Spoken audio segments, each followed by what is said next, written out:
Ассалому алайкум дӯстон, хуш омадем ба шабакаи мо. Дар навори имрӯза оиди тозатарин ва муҳимтарин хабарҳо аз ҷаҳони ММА гап мезанем. Лайкро зер карда 3-4 калима комментария нависен. Мо боша наворро оғоз мекунем. Дӯстон, агар шумо аз кам будани риш ва рехтани мӯи сар танқисӣ кашен, пас мо ба шумо ширкати шифофарморо тавсия медиҳем. Дар ин ширкат ҳамчунин дороҳо барои хароб ва фарбешавӣ, барои хунукзадагӣ, равғани сиёҳдона ки ба ҳамаи дардҳо даво мебахшанд ва дигар дороҳои гиёҳӣ ва аз ҳама муҳим он аст ки дороҳои ин ширкат гиёҳӣ ва оригиналанд. худи ҳозир ба номерҳои дар рӯи экран буда занг занен ва ҳатман аз номи канали Паҳлавон гап занен. ҳамин гуна шумо ҳам моро дастгирӣ мекунен ва ҳам дороҳои даркории худро дастрас мекунен. чанд соат пеш турнири UFC Fight Night ба анҷом расид ки ҳамаи муҳорибаҳои ин турнир фавран ба анҷом расиданд.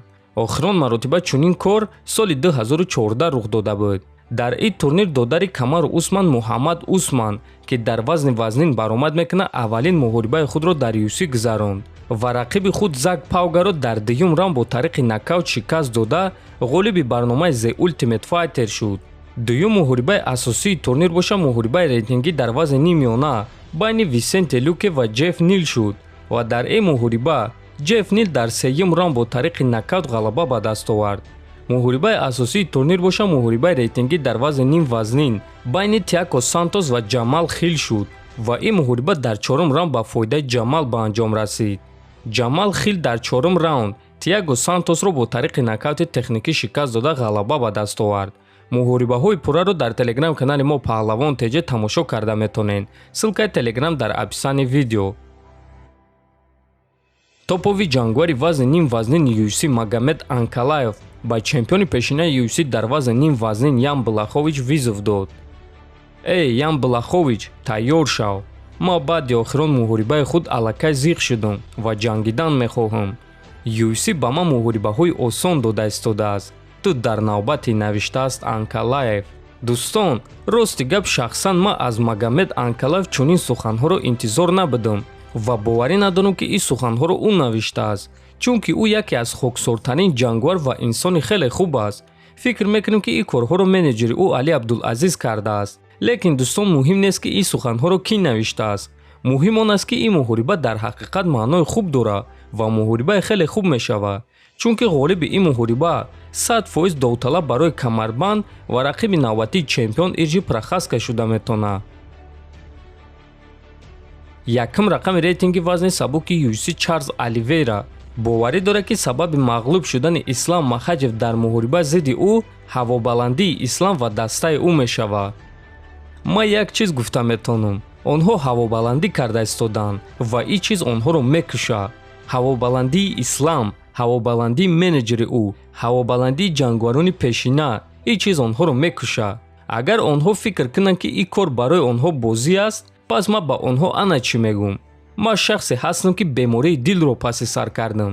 аз сабаби бемории устахонҳо табиб ба ман гуфт ки ман ягон вақт муҳориба гузаронда наметавонам. аммо ҳозир ман ба хонаи ту омада истодаам барои бо ту ҷангидан, барои дар таърих даромадан ва мероси худро ҳамчун чемпиони вазни сабуки UFC идома додан. ту бисёр гапҳои ноҷо задӣ, дар ҳоле ки ман нисбати ту танҳо суханҳои хуб мезадам ва туро эҳтиром мекардам. акнун диққати худро дар вазифаи дарпеш истодаат ҷалб кун, то ин ки баъди натиҷаи муҳориба гирья накунӣ. ин ҳама чизе ҳаст ки ман гуфтан мехоҳам, гуфтааст Оливейра. ва дӯстон, ҳозирашда Ислам Махачев дар ин суханҳои Чарлз Оливейра ҷавоб надодааст, аммо менеҷери Ислам Али Абдулазиз аллакай ҷавоб дод. биён суханҳои ӯро гӯш мекунем. Чарлз, ман шунидам ки ту мегӯӣ мо ҳавобаландем. мо медонем ки ту чемпион ва инсони бузургӣ, ту ҷангвари сахтӣ. ин ягон чизи шахсӣ нест. рӯзи 22 октябр бояд ки муҳорибаи беҳтарин шавад ва мо мебинем ки чемпион кист. эҳтироми калон ба ту ва дастаи ту, навиштааст Абдулазиз. дӯстон, рости Оливейра беҳуда ғазабнок шуда истодааст, чунки худи Ислам ҳоло оиди Оливейра ягон сухани пас ё ноҷо задагӣ нест. вақтҳои охир худи Оливейра бисёр интервю дода истодааст. бале, Ҳабиб ва Али Абдулазиз оиди Оливейра гап зада истоданд, аммо Ислам қариб ҳеҷ чиз гуфтагӣ нест. ӯ тамринҳои худро ҷиддӣ оғоз карда аз пушти кор аст. шахсан ман фикр мекунам ки Оливейра ва Ислам набояд ки якдигарашро пас зананд ё ягон кори дигар кунанд, чунки онҳо ҳардуяшон ҷангварони хеле сахтанд ва бе ин корҳо ҳам қариб ҳама муҳорибаи онҳоро интизор аст ва рӯзи 22 октябр беҳтарини онҳо маълум хоҳад шуд. шумо бошад дӯстон фикр ақидотонро дар комментария нависен. ҳатман дар канали мо обуна шавен то боздид хонободу сарбаланд бошен.